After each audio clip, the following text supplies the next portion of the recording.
show you my first big redstone creation.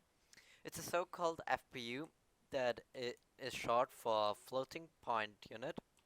The main difference between an FPU and an ALU is that an FPU doesn't use the normal representation of binary, it uses the floating point representation after the IEEE 754 format.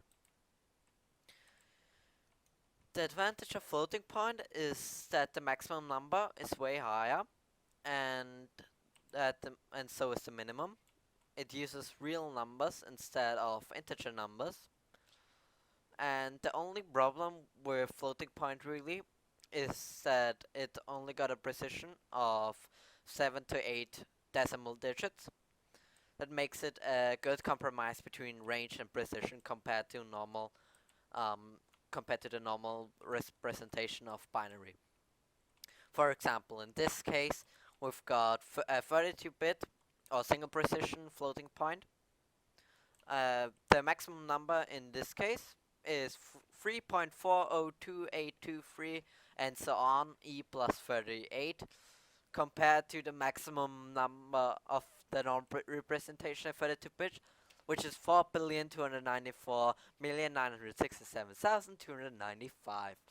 The smallest number in the normal representation is of course 0, as we're working with integers. In floating point though, it's 1.1754 blah blah blah e minus 38. So now I'm gonna show you how to use the FPU. Here we have our A input, and here we have our B input. To choose the operation we want to perform, we use the levers here on the right side. If you don't have any of the levers flicked like right now, it's just going to add those two numbers. For those who already know how floating point works, this is our sine bit, our 8-bit exponent, and our 23-bit mantissa.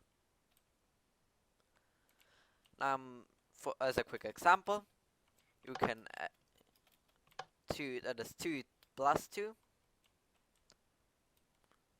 equals 4. Then I can say divided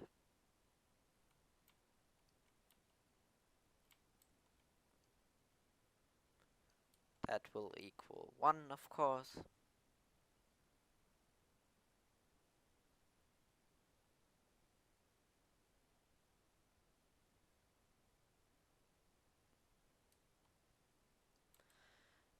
And if we're using square or square root, it's just going to use the A input.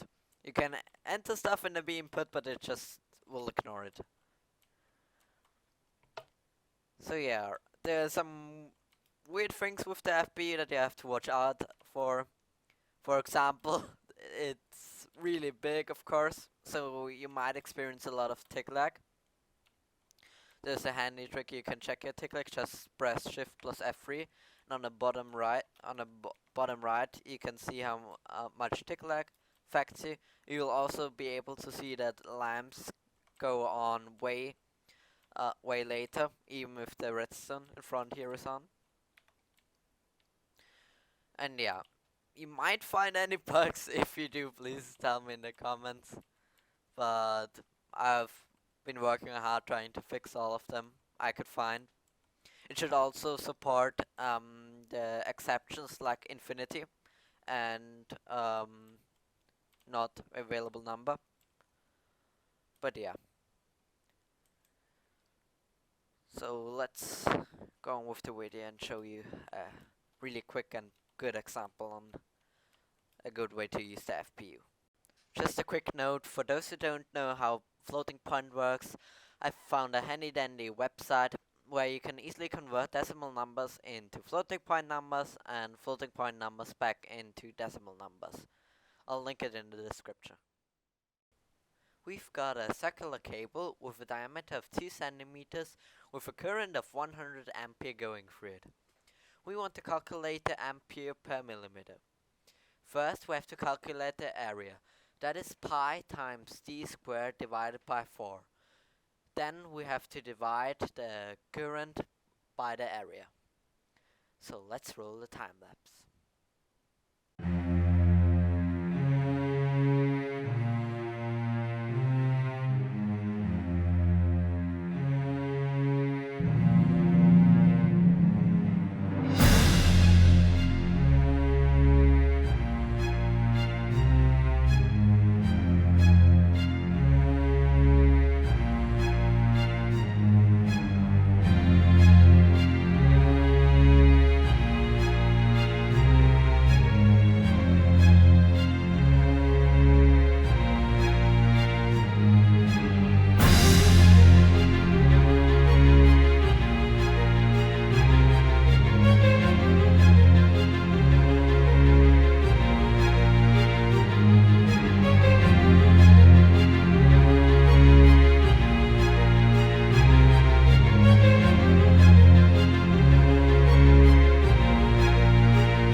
convert our result with our handy dandy website, we'll get the right result of 0.3183098 ampere per millimeter. If you don't believe me, just calculate it yourself with your calculator, you'll get the same result.